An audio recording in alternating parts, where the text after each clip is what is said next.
Voilà, gloire à Dieu. Donc ce soir, nous allons étudier particulièrement donc la délivrance de la pythonisse. Et c'est la délivrance d'une femme possédée par un démon. On va aller dans les Actes des Apôtres, chapitre 16.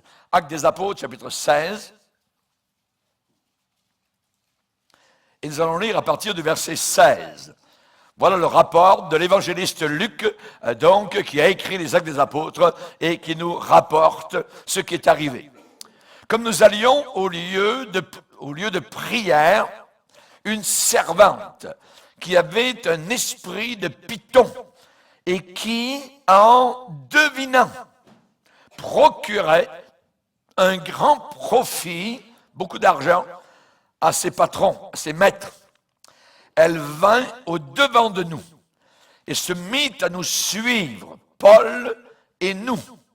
Elle criait, « Ces hommes sont les serviteurs du Dieu Très-Haut, ils vous annoncent la voie du salut. » Elle fit cela pendant plusieurs jours.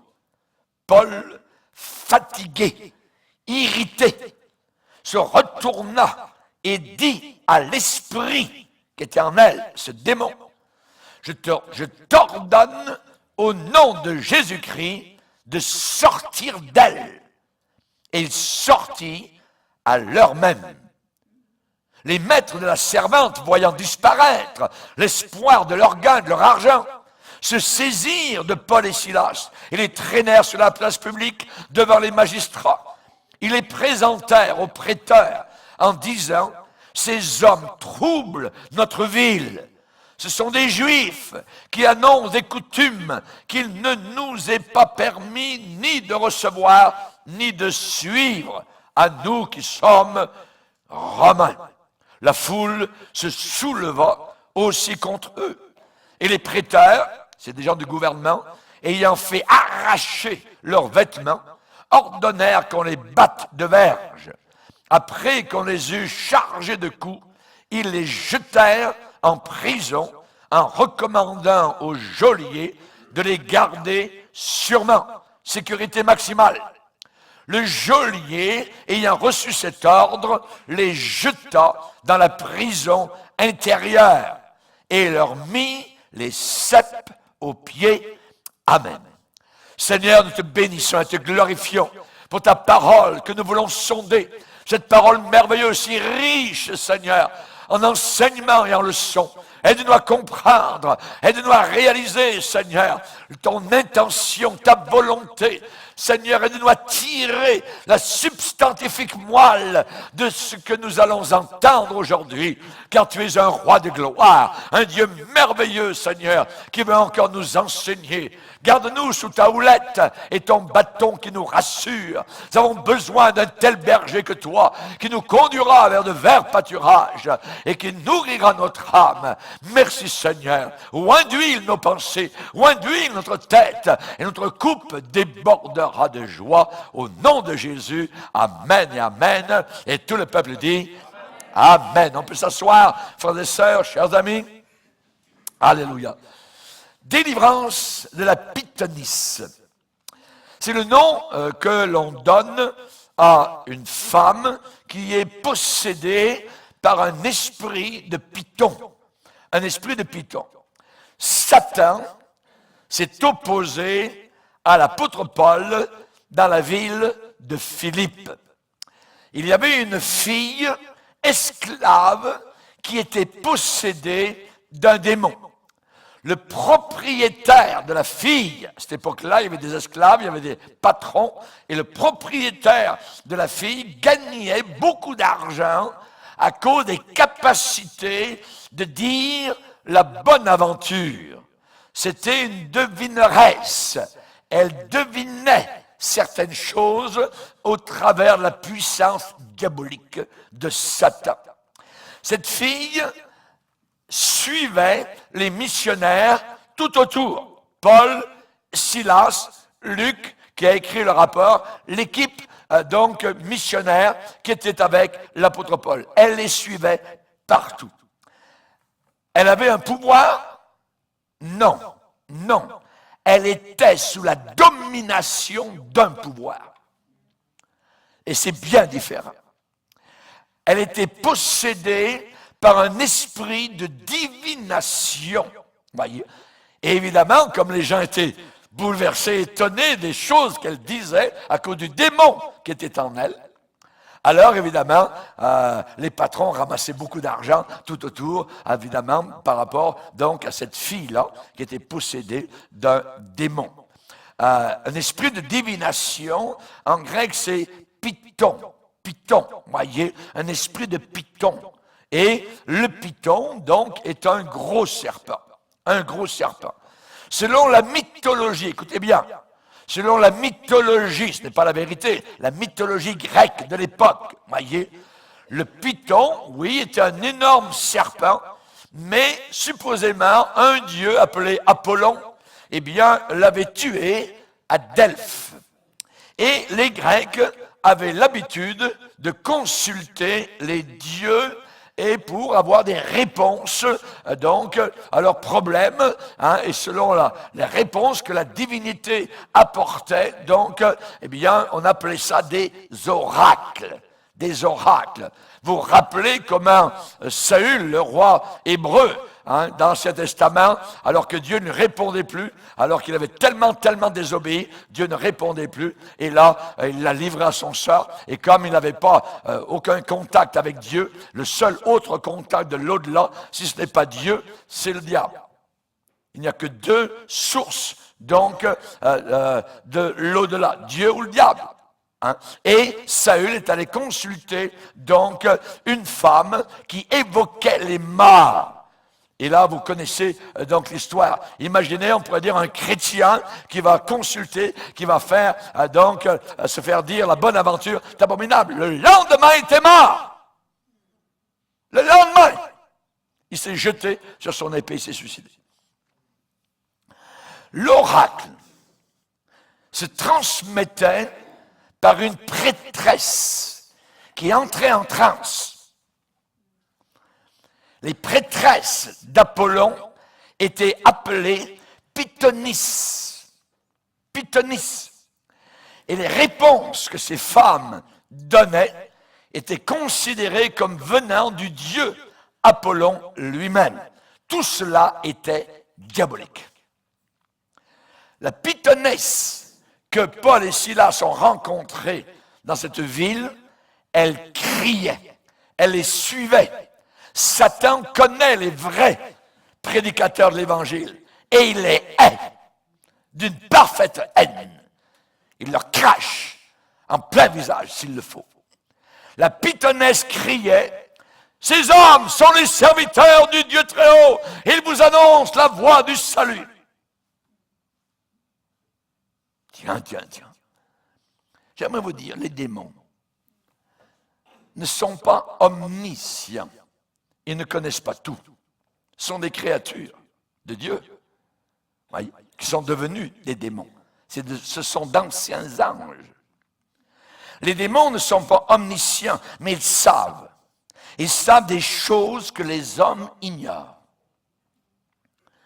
Les mauvais esprits qui tenaient la servante en leur pouvoir savaient très bien qui était Paul et ses collaborateurs. Un jour, à un autre endroit à Éphèse, vous vous rappelez dans la Bible, un démon dans un homme a dit « Je sais qui est Paul ».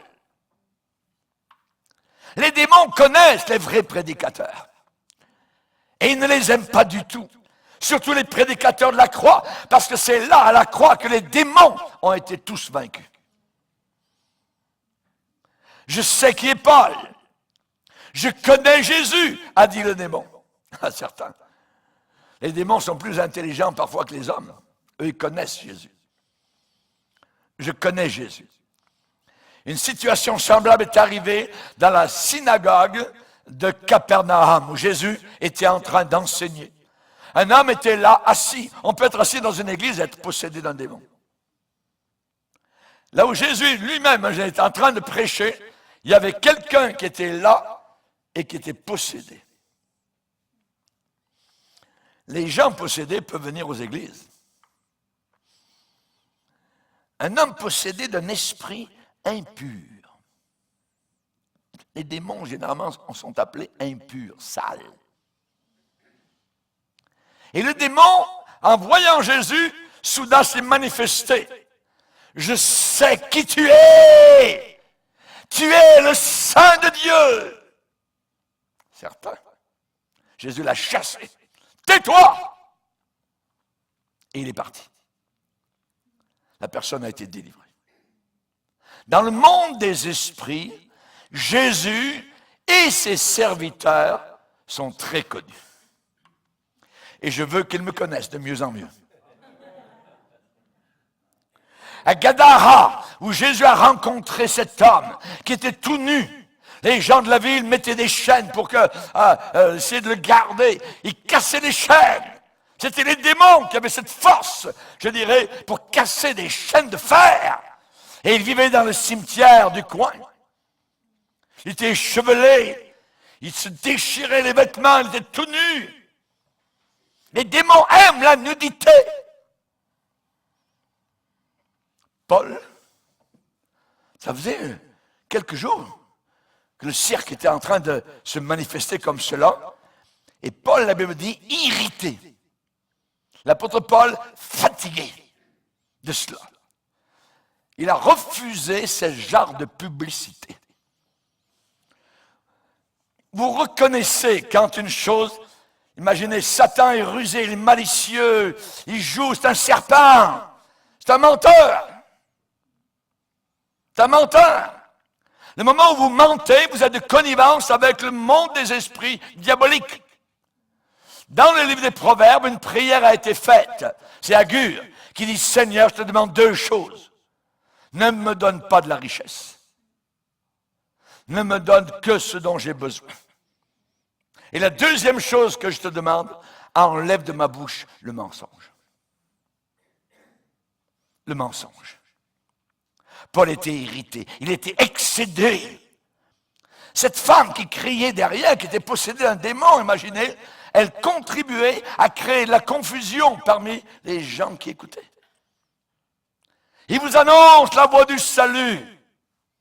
Est-ce possible qu'un démon dit, regardez, allez à l'église du pasteur Bourgier, c'est là que vous entendrez parler du salut. Est-ce possible qu'un démon dise ça?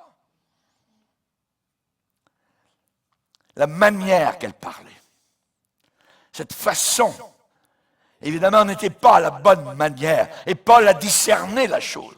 Excédé, irrité, fatigué, Paul a refusé la publicité du diable. Le Dieu très haut, dont Paul était serviteur, était rabaissé à être un Dieu parmi d'autres dieux, comme Apollon, par exemple, dont je vous ai parlé tout à l'heure. Et c'était une publicité mensongère. Elle criait, ces gens-là vous annoncent la voie du salut. Le texte grec, dans l'original, n'a pas l'article défini là. Nous avons, il vous annonce la voie du salut. Le texte grec dit, il vous annonce voie du salut. Oh, ça change. Qu'est-ce que ça veut dire? Ça veut dire, il y en a d'autres voies du salut. C'en est une parmi d'autres. Regardez comme Satan est malicieux. C'est très subtil. Satan est un habile menteur, un rusé, un tordu. Cette femme disait, ces hommes vous annoncent une voie du salut. Mais il peut y en avoir d'autres. Il n'y a pas que eux. Alors que la réalité, il y a une seule voie du salut. Jésus a dit, je suis là. Et là, l'article est clair. La vérité, la seule vérité, l'unique vérité du salut. Il n'y en a pas d'autre. Le diable aimerait dire qu'il y en a d'autres, comme aujourd'hui dans l'écuménisme. Il suffit de faire sa bonne religion, comme le pape le déclare.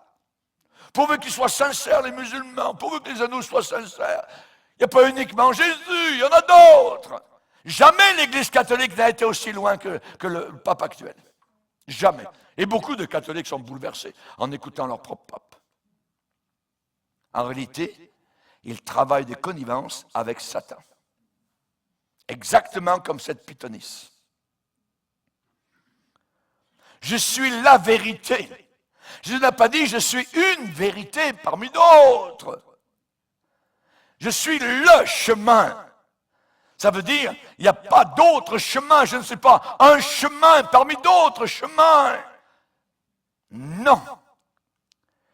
L'apôtre Paul déclare à différents endroits qu'il n'y a que Jésus qui sauve.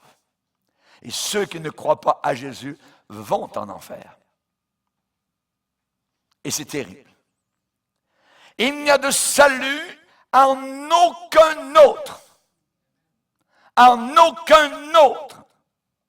C'est ce que l'apôtre Pierre a prêché le jour de la Pentecôte à une foule de gens religieux dont 3000 sont nés de nouveau cette journée-là et ont été baptisés dans l'eau. 3000 d'un coup, quel coup de filet. Sur un seul message, et il n'y a de salut en aucun autre. Il n'y a personne qui invoque Allah qui va au ciel. Personne. Parce que Dieu ne s'appelle pas Allah. Il s'appelle l'Éternel. Le Dieu d'Israël. C'est son nom. Les apôtres ont dit un jour à Jésus, à qui d'autre irons-nous qu'à toi? À qui d'autre? C'est toi qui as les paroles de la vie éternelle. Vous vous rendez compte la responsabilité que nous avons de prêcher l'Évangile à tous les quatre coins de la terre? Oui, mais ils sont sincères, tout ça, puis Dieu va... Non. Si quelqu'un n'est pas né de nouveau, il ne peut pas entrer. Et il n'entrera pas. L'apôtre Paul ne souhaitait pas du tout être appuyé par une diseuse de bonne aventure.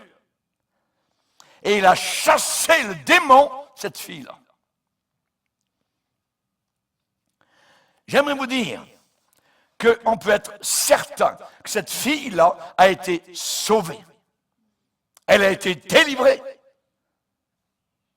La puissance de Dieu est disponible autant pour cette pythonesse qu'elle l'a été pour Lydie dans la même région qui a été sauvée, une femme de haute position, exactement comme cette femme de très basse position, cette pythonisse. À Jéricho, Jésus est arrivé, il a sauvé un homme de très haut niveau qui s'appelait Zachée, qui travaillait pour le gouvernement, pour les impôts. Mais dans la même ville, Jésus a sauvé Bartimée, qui était un mendiant aveugle. Au bas, au ras du sol, au ras des pâquerettes, pour Bartimée. Mais les deux ont été sauvés par le même Sauveur. Alléluia! Alléluia! Gloire à Dieu. L'apôtre Paul s'est retourné vers la fille et il a dit à l'esprit, je t'ordonne au nom de Jésus de sortir d'elle. Et la Bible dit, et il sortit à l'heure même. Ça faisait plusieurs jours qu'elle faisait ça. Donc Paul a attendu. Il a attendu. En toute chose, il faut attendre le temps de Dieu. Un esprit ne peut pas être chassé sur un simple commandement. Non. Paul a attendu la direction du Saint-Esprit pour pouvoir le faire avec des résultats. Il ne l'a pas fait dès le premier jour. La Bible dit, pendant plusieurs jours, cette fille-là était en train de les suivre. Au nom de Jésus, ce n'est pas une formule magique. Absolument pas. Cette phrase, au nom de Jésus, s'utilise uniquement sur son ordre. Attention, quand un esprit est chassé, qu'est-ce qu'il va essayer de faire, cet esprit?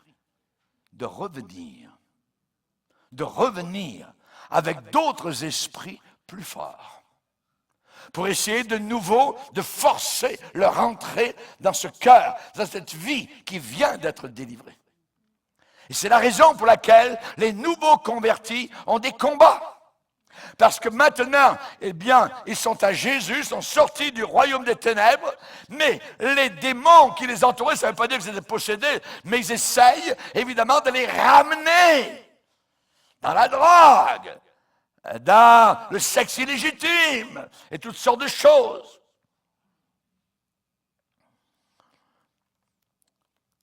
Quand un esprit est chassé, il cherche à revenir avec d'autres esprits plus forts. Lisez avec moi Luc 11. Luc 11. Le verset 24. Lorsque l'esprit impur est sorti d'un homme, il va dans des lieux arides pour chercher du repos. N'en trouvant pas, il dit, je retournerai dans ma maison d'où je suis sorti. Et quand il arrive, il la trouve balayée et ornée. Alors il s'en va et il prend 7 autres esprits plus méchants que lui. Ils entrent dans la maison, s'y établissent, et la dernière condition de cet homme est pire que la première. Allez-vous faire voir avec la doctrine sauvé, toujours sauvé? Ça n'existe pas. Tu es sauvé tant que tu marches avec Jésus, tant que tu combats les puissances diaboliques et ennemis, tant que tu suis le Seigneur, tant que tu entends la voix du Seigneur, que tu le suis. Mes brebis entendent ma voix et elles me suivent. Et personne ne les ravira de ma main. Voilà la promesse. Personne ne les ravira de ma main. Mais c'est à une condition. Mes brebis entendent ma voix et elles me suivent. Si je laisse les démons revenir, s'il y en a un qui est sorti, il va en revenir 7. Si vous buviez une caisse de bière en fin de semaine, eh bien, et que vous devenez chrétien, et si la maison, les démons reviennent, ils regardent par la fenêtre, et voient que c'est balayé, c'est orné, mais c'est vide. Ils rentrent à l'intérieur, et la condition de cette personne est pire qu'avant. Au lieu d'une caisse, ça va être 5 caisses. Ça va être jour et nuit, la bière, la drogue, le sexe, les femmes qui rentrent, qui sortent, ainsi de suite. C'est abominable, c'est les démons qui mènent. Lisez avec moi, première épître de Pierre. Deuxième épître de Pierre. Verset 20. Deuxième épître de Pierre, chapitre 2, verset 20. 2 Pierre 2, 20. En effet, si après s'être retiré des souillures du monde, c'est ce qui arrive à tout chrétien, après s'être retiré des souillures du monde, à cause de quoi? Par la connaissance du Seigneur et Sauveur Jésus, sont des sauvés, sont des gens sauvés, ils connaissent Jésus. Mais ils s'y engagent de nouveau, ils retournent dans les souillures du monde, la saleté, et sont vaincus, évidemment.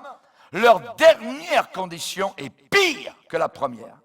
Car mieux valait pour eux n'avoir pas connaître la voie de la justice que de se détourner après l'avoir connu du saint commandement qui leur avait été donné. Il leur est arrivé ce que dit un proverbe qui est vrai, le chien est retourné à ce qu'il avait vomi et la truie lavée s'est vautrée dans le bourbier. C'est terrible. Donc vous devez faire très attention à votre vie personnelle. À votre vie personnelle. L'apôtre Paul donc a hésité pendant un certain temps. Il n'a chassé l'esprit méchant que parce qu'il a été contraint à cause de l'ambiguïté de la situation. Les maîtres de la servante étaient surtout intéressés par l'appât du gain, l'argent. Ils se servaient de la bonne femme. Ils se servaient de la fille, l'argent. Et la Bible dit, maintenant, elle était incapable de deviner. Puisque le démon était sorti, elle était libérée.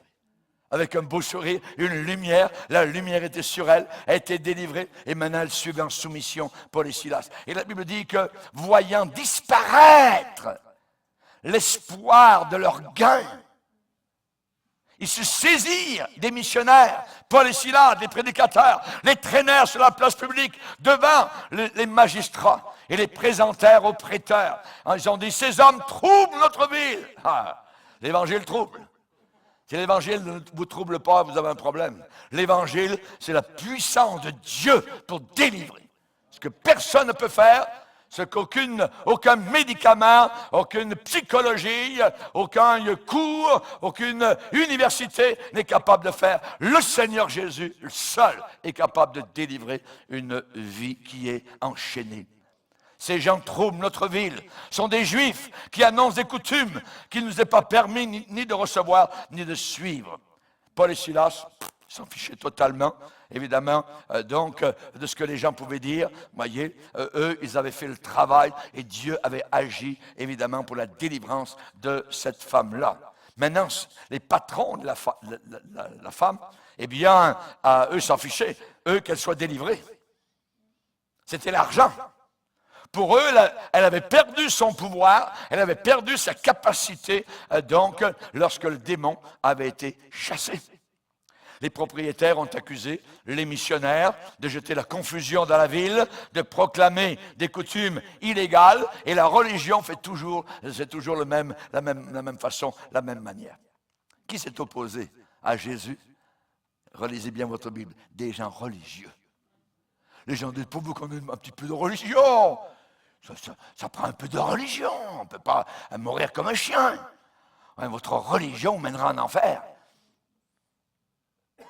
Je ne prêche pas une religion, je prêche un sauveur qui délivre, qui casse les chaînes. Les prisonniers sortent de leur prison ténébreuse sous la puissance de l'Évangile. Alors évidemment, les propriétaires, eh bien, comme ça a toujours été, ils font des faux témoignages. Des faux témoignages, la calomnie. On a vu la semaine passée les Jézabel. Jézabel, elle a dit aux gens, puis c'était la reine, Naboth, il a maudit Dieu, qu'il meure, ainsi de suite. C'était faux. Et ils l'ont tué. On se débarrasse des gens qui sont encombrants. Les pharisiens, avec Jésus, ils ont cherché des faux témoins. Ils savaient qu'ils ne pouvaient pas avoir Jésus. Alors, ils ont cherché des faux témoins. Relisez bien dans Matthieu. Matthieu 26. Matthieu 26, verset 59. Les principaux sacrificateurs et tout le Sanhédrin, ça c'est 70 personnes, imaginez, qui sont en autorité, cherchaient quelques faux témoignages.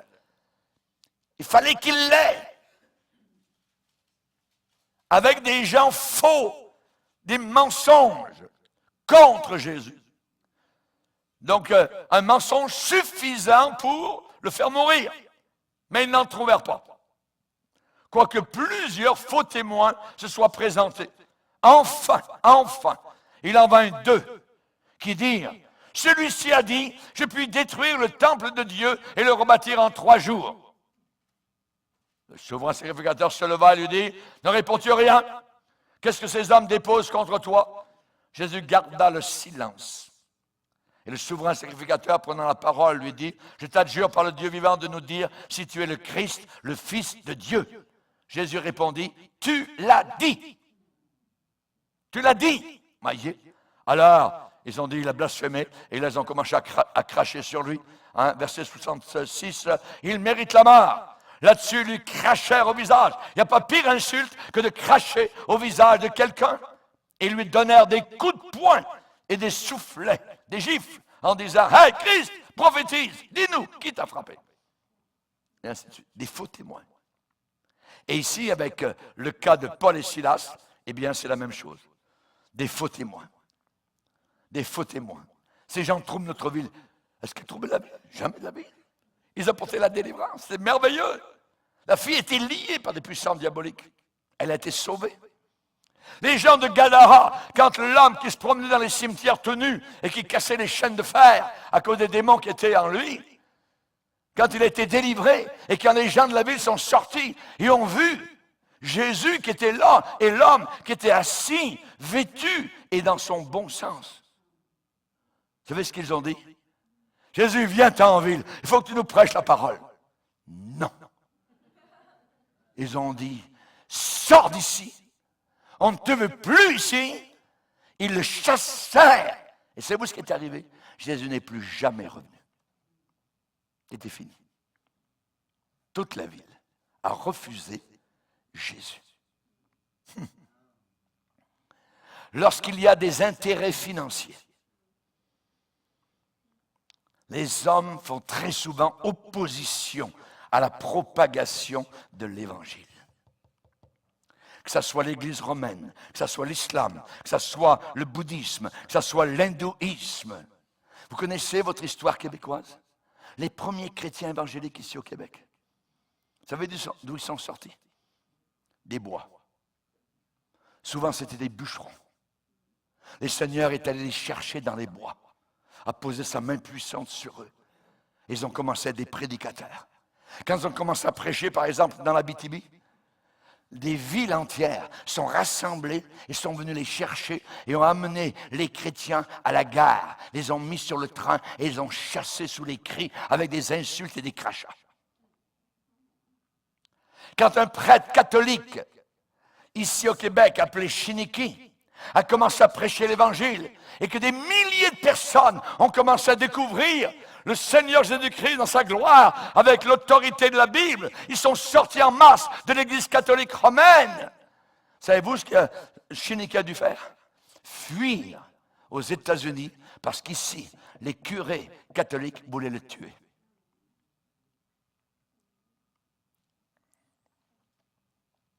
Lorsqu'il y a des intérêts financiers,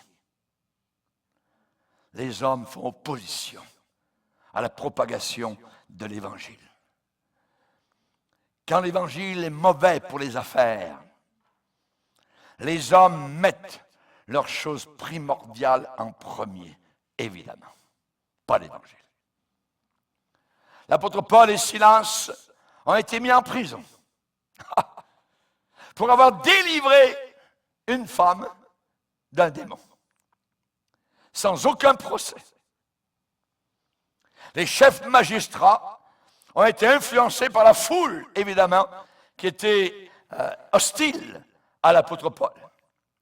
Et il est dit que les prêteurs, qui étaient des sortes d'hommes de gouvernement, hommes de main, on pourrait dire, praetors, en latin, des magistrats, qui veillaient au bon fonctionnement de la justice, supposément.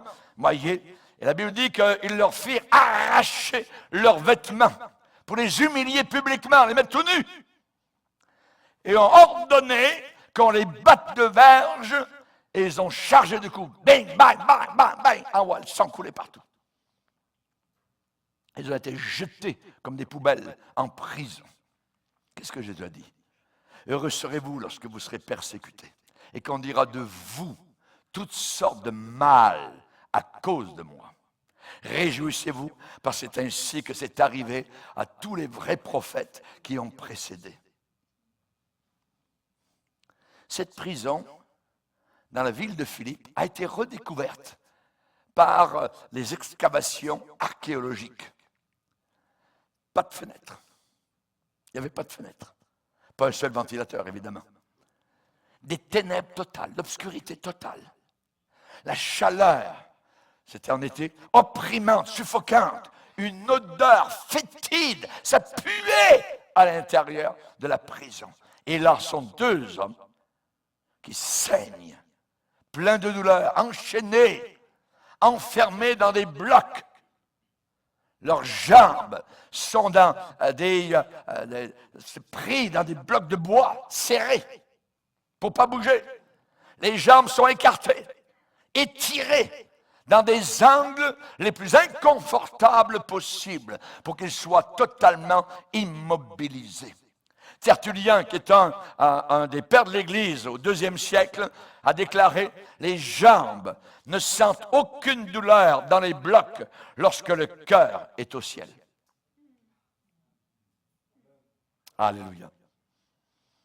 Rappelez-vous Blandine, à Lyon, cette jeune fille qu'on a fait entrer dans les arènes devant des milliers de spectateurs, et on a lâché le taureau. Et le taureau est venu, et avec ses cornes, a lancé Blandine dans les airs. Elle retombait, Aouya, et tout ce qu'elle disait, « Je suis chrétienne, je suis chrétienne, je suis chrétienne !» Et le taureau n'arrivait pas à la tuer. Il a fallu qu'un soldat romain arrive et prenne son épée et la perce. Vers le milieu de la nuit, Paul et Silas se lamentaient. Non. La Bible dit, ils priaient et ils chantaient. Est-ce possible? Ils priaient et ils chantaient les louanges de Dieu. Réaction merveilleuse au milieu de leur situation dramatique et injuste. Et il est dit que c'était une prison très importante et les autres prisonniers les entendaient. Et les autres prisonniers les entendaient. C'est bien différent de se plaindre, de l'inconfort. C'est bien différent de murmurer, de gémir. Voyez? Là où est le Saint-Esprit, là est la liberté. Et le Saint-Esprit est avec eux dans la prison de Philippe. Et là, ils louaient Dieu, et ils chantaient Dieu, ils priaient le Seigneur. Alléluia. On ne sait pas s'ils ont prié pour avoir la force de chanter les louanges de Dieu. Est-ce qu'ils ont fait les deux choses en même temps? Chanter et louer, prier, chanter et prier? Je ne sais pas. La Bible ne le dit pas. Mais la Bible dit qu'ils priaient et qu'ils chantaient. Chantaient. Est-ce que vous chantez chez vous? Est-ce que vous chantez des cantiques? Amen. Nous avons, si vous n'avez pas, vous ne connaissez pas de cantiques, on a ici dans l'église, donc des CD, des cantiques que nous chantons. Hein. Nos conducteurs de chant sont très bons à Rouillat et on les a enregistrés pour que vous puissiez, dans la voiture, chanter donc les cantiques du Seigneur à Rouillat. Que la journée soit belle, que la journée soit mauvaise, ça n'a aucune importance. Aucune importance. Ce matin, debout à 4h30, j'ai toujours mes petits cantiques. Je sors dehors. S'il fait moins 20, moins 30, je m'en fous complètement. Il suffit d'acheter une bonne capuche, tout ça, bien emmitouflé, et on prie le Seigneur. Amen. Alléluia. Et pour ne pas s'endormir, alléluia, eh bien, je m'en vais marcher à peu près 2 kilomètres, alléluia, et je suis obligé de revenir. Amen. Mais c'est glorieux! C'est magnifique de parler, de chanter au Seigneur. Et dans ma poche, j'ai toujours des petits cantiques, des petits chœurs, alléluia, pour chanter le Seigneur. Et toujours, évidemment, des versets de la Bible à apprendre par cœur. Alléluia. Je peux vous dire, vous qui êtes mes étudiants du mercredi au cours de l'Apocalypse, je viens d'achever cette semaine d'apprendre par cœur le premier chapitre de l'Apocalypse. Alléluia. Gloire à Dieu. Que Dieu soit béni. Alléluia. Je suis tout boosté, tout encouragé, et je suis en train d'attaquer donc l'église d'Éphèse. Merci Seigneur. Alléluia. Gloire au Seigneur. La parole de Dieu est puissante. La parole de Dieu est merveilleuse. Je serre ta parole dans mon cœur afin de ne pas pécher contre toi. Alléluia. Les prisonniers les entendaient. Hey, ça chante là-bas. C'était Paul et Silas qui étaient en train de chanter des cantiques en pleine prison. Alléluia. C'est vrai que parfois ça peut être difficile de louer Dieu quand on est dans de graves difficultés. La recommandation de l'apôtre Jacques, c'est celle-là. Quelqu'un parmi vous est-il dans la souffrance? Qu'il prie. Quelqu'un parmi vous est-il dans la joie? Qu'il chante des cantiques. Des cantiques. Nous ne chantons pas des chansons dans l'Église de Dieu. Nous chantons des cantiques. Il faut bien connaître notre français. En anglais, nous sommes supérieurs aux Anglais, parce que les Anglais, ils ont juste un seul mot, nous on en a deux en français. En anglais, c'est song, voyez. Mais nous, on a chant, cantique, chanson. Et chaque mot a une connotation différente. Prier Dieu, demander à Dieu, permet, je dirais, d'accéder à cette joie. À cette joie. C'est bien différent de se plaindre. Il y a des gens qui se plaignent continuellement. Et que vous fassiez quasiment n'importe quoi, ils vont toujours se plaindre. Toujours se plaindre. La Bible dit ne murmurez pas. Ne murmurez pas. Cette joie qui est répandue dans nos cœurs par le Saint-Esprit nous permet de chanter des cantiques. Pas toujours facile de louer Dieu au travers de ce qui nous arrive. Mais on peut toujours chanter le Seigneur à cause de ce qu'il est. À cause de ce qu'il est. Louer, ça veut dire quoi? Ça veut dire faire des éloges. Chaque jour, je fais des éloges à Dieu. Il est mon Dieu, il est mon Créateur. Il m'a créé, je n'existais même pas. Je n'étais pas là.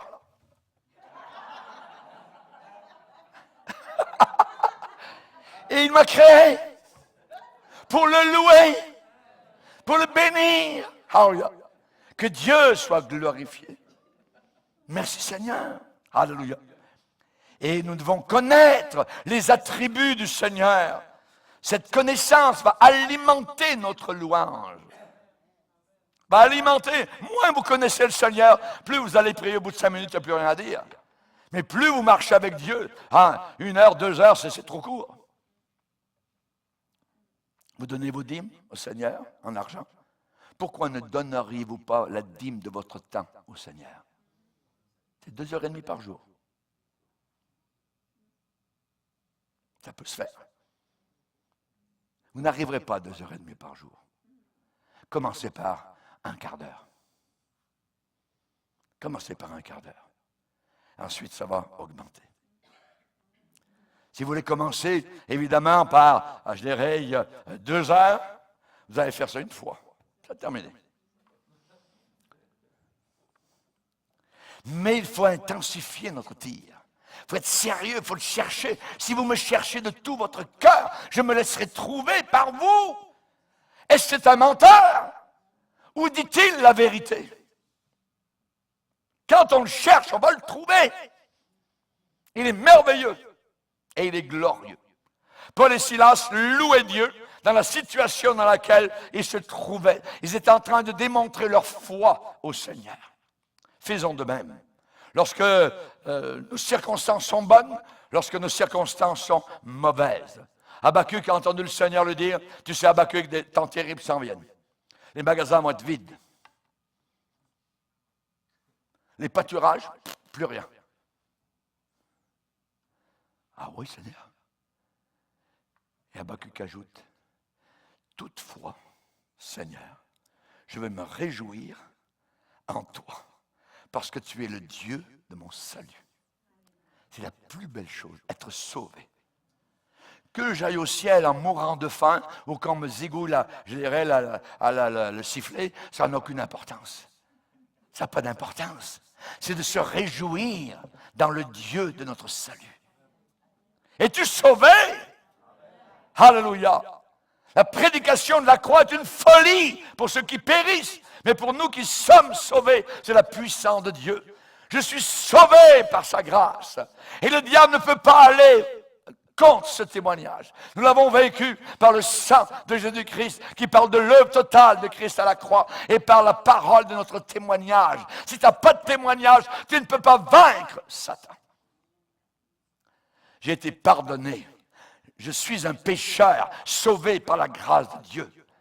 Et le Seigneur m'a délivré, m'a extirpé de ce monde. Alléluia. Il m'a sauvé, il m'a changé, il a bouleversé ma vie. Alléluia. Gloire au Seigneur. Je pourrais être quelque part aujourd'hui au bord de la mer, dans une belle hutte, tout ça, avec une belle petite retraite après avoir été toute ma vie intendant d'un hôtel touristique, le plus grand, le Club Med de la Nouvelle-Calédonie. C'est là où je travaillais, j'aurais pu rester toute ma vie. J'aurais tout perdu. Regardez, je suis encore en train de prêcher l'Évangile aujourd'hui, 50 ans après. Alléluia. Je ne voudrais pas d'autre vie que celle que Dieu a prévue pour moi. La volonté de Dieu, c'est la plus belle chose pour ta vie. Parce que tu veux toi, parce que tu as pensé, parce que tu as projeté, mais ce que Dieu a prévu pour ta propre vie, c'est le meilleur. Meilleur. Alléluia. Alléluia. Je bénirai l'Éternel en tout temps, a dit David. En tout temps. En tout temps. Que ça aille bien, que ça aille mal. Que je sois le roi d'Israël, que je sois dans une caverne d'Adoulam, quand Saül vient me chercher pour me tuer, quand des flèches volent autour de moi, je suis obligé de baisser la tête parce qu'elle veut me tuer, je vais te louer, Seigneur. Je bénirai l'Éternel en tout temps, sa louange sera dans ma bouche. Non, sera toujours dans ma bouche. Je vais le louer, je vais le bénir. Il m'a sauvé, il m'a pardonné. Alléluia. Gloire au Seigneur. Un héritage délicieux m'est échu. Une belle possession m'est accordée. Alléluia. Je ne mourrai pas, je vivrai pour l'éternité. Alléluia. Au 31e siècle, au 51e siècle, au 333e siècle, je serai encore vivant là-haut dans la gloire éternelle. Et si un jour, dans ce lieu, on entre un cercueil, alléluia, ne croyez pas que je suis mort, j'aurais jamais été aussi vivant. Alléluia! L'Éternel est grand. Il est l'objet de toutes les louanges. Thessaloniciens, rendez grâce en toutes choses, car c'est à votre égard la volonté de Dieu en Jésus-Christ. Les autres prisonniers ont dû être étonnés. Hey, t'as entendu? On entend des chants. On n'a jamais entendu ça. Ça fait 5 ans qu'on est ici. On est en train de pourrir. Et possiblement, on va mourir dans cette prison. Hey, collègue, t'as entendu aujourd'hui? Il y a 2 prédicateurs qui sont venus, ils sont en train de chanter. On n'a jamais entendu ça. Jamais entendu ça. Ils ont dû être étonnés. Alors qu'ils entendaient, évidemment, un son venir de la prison intérieure, à sécurité maximale. Des mélodies, des cantiques, des mots mélodieuses. Voyez, c'est l'équivalent de ce que nous chantons. Quel ami fidèle et tendre, nous avons en Jésus-Christ. Hein? T'as entendu? Voyez? Oh, quel beau soleil dans mon âme. Tout est noir autour d'eux, mais c'est pas grave. Voyez? Je veux compter sur ta grâce, Seigneur, pour aller plus loin. Et ainsi de suite. Quel autre aurais-je au ciel que toi? Et sur la terre, je prends plaisir en toi. Alléluia, gloire à Dieu. Merci. Nous voulons te dire merci. Alléluia. Mon seul abri, c'est toi. Alléluia. Si tu bois au torrent, il te rafraîchira. Amen. Ils chantaient. Alléluia. C'était dans leur cœur. Ils louaient le Seigneur en pleine prison. Que faisons-nous quand ça va mal? Ah, tu sais pas, hein, on va parler à quelqu'un. Tu sais pas ce qui m'est arrivé, j'étais heureux, tout ça, blablabla. Laisse faire, parle-en à Dieu. Loue le Seigneur. Le résultat était immédiat. Soudain, tout à coup, en pleine nuit, un tremblement de terre. Les fondements, la fondation de la prison a été ébranlée, secouée. L'intervention de Dieu, Dieu des balcons célestes, a entendu Paul et Silas dans leur prison. Et il a secoué légèrement la petite prison de Philippe. Alléluia. Les prisonniers ont dû reconnaître la main de Dieu. Les murs de la prison, épaisses évidemment, ont été secoués, ont tremblé. Il est dit au même instant, toutes les portes s'ouvrirent. Toutes les portes s'ouvrirent. Les liens, les chaînes de tous les prisonniers cassés, rompus. Puisqu'ils étaient attachés au mur. Et tout a été secoué. Ils étaient libres, plus de chaînes. Mais Dieu, qui est merveilleux, il a mesuré l'intensité du tremblement de terre. Le tremblement de terre était suffisamment fort pour ouvrir les portes de la prison et casser les chaînes des prisonniers. Mais cependant, pas trop fort, sinon ils auraient été tous ensevelis sous des murs écroulés et des décombres. Dieu sait ce qu'il fait. Alléluia. Vous dites, j'en sortirez pas. Vous allez en sortir. Vous allez en sortir. Place ta vie entre les mains du Seigneur. La louange permet à Dieu de changer le cours des événements selon sa volonté. Selon sa volonté. Ce n'est pas toujours ainsi, mais il est essentiel de savoir que si les circonstances ne changent pas, c'est nous qui serons toujours changés, transformés par la louange que nous adressons à Dieu. Quand on tourne vers l'Éternel les regards, le visage est rayonnant de joie et ne se couvre pas de honte. Alléluia. Le geôlier s'est réveillé. Le geôlier s'est réveillé. Il devait être quelque part un peu plus loin. Il n'entendait pas ce qui se passait à l'intérieur de la prison. Il s'est réveillé de son sommeil. Et quand le tremblement de terre s'est passé, lui était certain que les prisonniers s'étaient enfuis. Et quand un chef de prison, évidemment, donc, permet que ces prisonniers s'échappent, c'est la mort pour lui. Il devait mourir, imaginez. Il a vu les portes de la prison ouvertes et il a tiré son épée. Il était sur le point de se suicider, se faire harakiri. Il allait se suicider. Il était préparé à cela, plutôt que de faire face à la torture et à l'exécution par négligence professionnelle. Les apôtres sont arrivés et ils ont vu ce qui allait se passer dans un couloir, possiblement. Vous savez ce qu'ils ont dit? Hey, hey! Ne te fais pas de mal! Nous sommes tous ici. Quelqu'un qui se suicide se fait du mal. Il se tue. Il tue lui-même. C'est un meurtrier. Et n'oubliez jamais qu'aucun meurtrier n'a la vie éternelle. Quand vous demandez la piqûre pour mourir, parce que vos souffrances sont intenses, vous êtes un meurtrier. Parce que ce n'est pas vous, c'est personne sur la terre qui a droit de vie ou de mort sur quiconque. C'est Dieu qui vous a donné le premier souffle et c'est Dieu qui vous donnera le dernier quand il le reprendra. Ne te fais pas de mal! Nous sommes tous ici. Est-ce qu'on dit que Judas est allé au ciel parce qu'il s'est suicidé? Il a pris une corde, il s'est pendu. Et lorsqu'il s'est pendu, son corps s'est balancé et son ventre s'est ouvert et ses tripes sont sorties. La chose a été connue de toute la ville.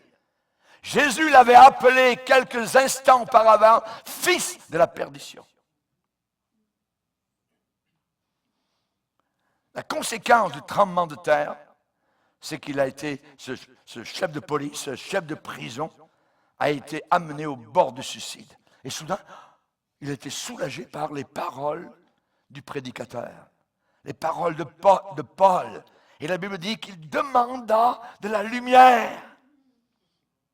Mais la Bible n'est pas suffisamment, je dirais, uniquement nous raconter un fait historique. Elle est inspirée du Saint-Esprit. Il a demandé de la lumière. Quand est-ce que tu as été sauvé? Quand tu as demandé de la lumière.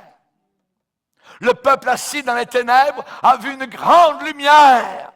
Sur ceux qui étaient assis à l'ombre de la mort, a brillé le soleil de justice. Alléluia. Il a demandé la lumière. Il est entré précipitamment dans la prison, dans la cellule. Il s'est jeté tout tremblant aux pieds de Paul, Silas, et il les a fait sortir. Il les a fait sortir. Vous savez la question qu'il a posée? Messieurs, que faut-il que je fasse pour être sauvé? Quelle question! C'est la plus belle des questions, alléluia, qui peut exister sur terre. Moi, j'entends année après année des gens qui, soit par email, soit par autrement, ou au téléphone, ou parfois dans les réunions où je vais, ou soit en Afrique, ou en Europe, ou ailleurs, hein, ou même dans l'église. Pasteur, j'ai une question pour vous. La plus belle des questions qu'on peut poser à un véritable prédicateur, pourriez-vous me dire comment être sauvé?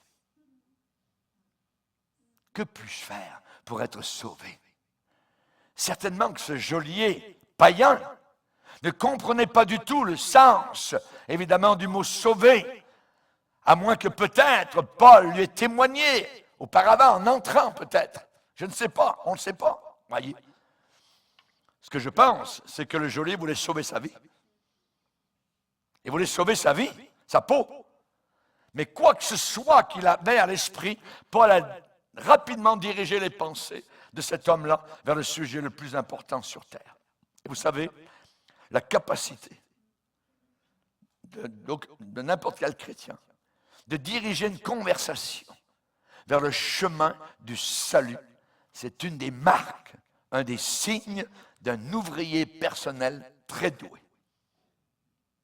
Les gens veulent parler de religion, veulent parler de différence, ils veulent parler d'astronomie, ils veulent parler de toutes sortes de choses. Nous les amenons, nous les ramenons toujours à la croix, au sang de Jésus. Es-tu sauvé? Es-tu sauvé? Ils veulent parler des différences, mais là-bas les hindous, puis là-bas les catholiques, puis là-bas les protestants. Puis... Non, la croix, on les amène à la croix. Que faut-il faire pour être sauvé? Alléluia. C'est ça l'important. Es-tu sauvé? Ou es-tu uniquement religieux mais perdu, descendant vers l'enfer? Une multitude de gens religieux qui sont en enfer aujourd'hui. Si je vous ouvrais les portes de l'enfer et que vous les entendiez, ils crieraient en disant « Arrête la religion, tourne-toi vers le Sauveur ». Vous savez, les aumôniers dans les armées du monde, les religieux, qu'est-ce qu'ils disent aux gens? Fais de ton mieux. Fais de ton mieux. Aide ton prochain. Développe ton caractère. Et de l'estime pour toi-même. Joins-toi à une église pour avoir un peu de religion. C'est ce qu'ils disent. Et c'est tout faux. Parce qu'il y a une seule question qui est importante. Es-tu sauvé? Si tu n'es pas sauvé, tu es perdu. Tu n'es pas en train d'être sauvé, ça n'existe pas. Ou bien tu es sauvé, ou bien tu es perdu. Paul a donné le seul conseil qui ait quelques valeurs. Il était prêt. Crois au Seigneur Jésus et tu seras sauvé. Toi et ta famille. À Philippe, dans cette ville, il y a eu 3 groupes de personnes qui ont été sauvées. Lydie, femme de distinction. Il y a eu la pythonisse, rappelez-vous, délivrée d'un démon. Et le geôlier et sa famille qui ont été sauvés. Que voulait dire Paul lorsqu'il a dit « Crois au Seigneur Jésus et tu seras sauvé ». Certains pensent que c'est accepter la vérité de l'Évangile. C'est croire que Jésus est le Dieu en chair, qu'il est mort pour les péchés de l'âme, qu'il est ressuscité. Et ils pensent que c'est cela, être chrétien. Mais la Bible dit que les démons croient tout ça aussi. Et ils tremblent. Croire tout ce que je viens de dire, ça sert à zéro. Parce qu'il faut abandonner ta vie entière aux pieds de Jésus. Croire à Jésus, ça veut dire s'appuyer sur Jésus et Jésus seul pour ton éternité au ciel. Crois, abandonne ta vie. Les démons croient que Jésus est le Fils de Dieu. Ils croient au ciel, ils y ont été auparavant. Ils croient à l'enfer, ils y vont. Mais leur connaissance et leur assentiment mental ne les sauvent pas du tout. Ils ne seront jamais sauvés. Parce qu'ils ne se repentiront jamais. Et ne peuvent pas être sauvés. Ils ne peuvent plus. Ils ont vu Dieu. Oui, il faut la connaissance. Oui, il faut l'assentiment mental. Mais croire au Seigneur Jésus, ça veut dire faire totalement confiance à Jésus-Christ. Sur une mort que je n'ai pas vécue. Sur du sang que je n'ai pas versé. J'ai placé toute mon éternité. Et ce n'est pas la roulette russe. Ce n'est pas peut-être oui, peut-être non. C'est total. Je suis sauvé à l'ombre du calvaire. Merci Seigneur. Merci Seigneur. Quand quelqu'un réalise qu'il est un pécheur, il faut le réaliser. Qu'il est un pécheur et qu'il est incapable par lui-même, totalement incapable d'être accepté par lui-même envers Dieu. Quand quelqu'un réalise que Jésus est mort, littéralement, pour ses propres péchés, à lui, à elle, sur la croix du calvaire, quand quelqu'un réalise tout cela et fait totalement confiance à Jésus-Christ pour son salut personnel, il devient un enfant de Dieu, ce qui n'était pas auparavant. Auparavant, nous étions des enfants du diable, créés par Dieu, mais enfants du diable. Et maintenant, en abandonnant totalement ma vie au Seigneur Jésus, eh bien, non seulement je deviens un enfant de Dieu, mais soudain, le Saint-Esprit entre dans mon être entier, vient m'habiter. Et je participe maintenant à la nature divine en fuyant la corruption, la pourriture qui existe dans le monde par la convoitise. Je fuis ces choses-là. Vous ne pouvez pas être sauvé sur la foi de vos parents. Vous ne pouvez pas être sauvé sur la foi de vos enfants. C'est vous-même, un par un, que nous devons venir nous humilier devant la croix de Jésus-Christ. C'est humiliant de savoir que je ne peux pas et je n'arriverai jamais par mes bonnes œuvres, par moi-même, parce que je suis bon, je suis gentil, j'ai élevé 12 enfants, je donne de l'argent à l'église, j'ai fait des pèlerinages à Lourdes, à la Mecque, ainsi de suite. Vous n'y arriverez jamais. Les portes des cieux seront barrées devant vous si vous enlevez la croix de votre horizon spirituel. Ils lui annoncèrent la parole du Seigneur, ainsi qu'à tous ceux qui étaient dans sa maison. Ils ont prêché l'Évangile. Alléluia. Et le geôlier a manifesté la repentance. Il a commencé à prendre ses hommes policiers dans sa propre demeure, dans son propre appartement. Il a lavé même les plaies de Paul et Silas. C'est la repentance, c'est des signes, ça se montre. Quand nous sommes repentants, ça se voit. Alléluia. Jean-Baptiste a dit, ne prétendez pas dire en vous-même, hein, je fais partie de telle église, je fais ceci, tout ça, je suis un pharisien, je crois en Dieu, ainsi de suite. Mais portez donc les fruits de la repentance. Baissons nos têtes et prions Dieu. Seigneur, nous te bénissons. Seigneur, nous sommes devant toi et nous te remercions pour un si grand salut. Tu es notre seul et unique bouée de sauvetage. Et nous voulons te glorifier. Merci. Merci pour la délivrance de la Pythonis. Merci pour Lydie qui a été sauvée, Seigneur. Merci pour cette première européenne, Seigneur. Cette première église qui a été bâtie à cause d'une persécution terrible de 2 missionnaires qui sont venus apporter l'évangile, Paul et Silas. Seigneur, continue à bénir abondamment tes enfants autour de la terre. Nous ne voulons pas arrêter de prêcher l'évangile. Personne ne sera sauvé. Il n'y a pas d'autre sauveur que toi. Il n'y a pas d'autre religion qui peuvent sauver. Tu es le seul. Il n'y a qu'un seul sauveur aux 4 coins de la planète. Et c'est toi. Ce sauveur s'appelle Jésus de Nazareth. Il est Dieu le Fils. Et nous le glorifions. Et nous le glorifierons éternellement. Amen et amen. Et tout le peuple dit Amen. Levons-nous ensemble devant le Seigneur. On va le bénir.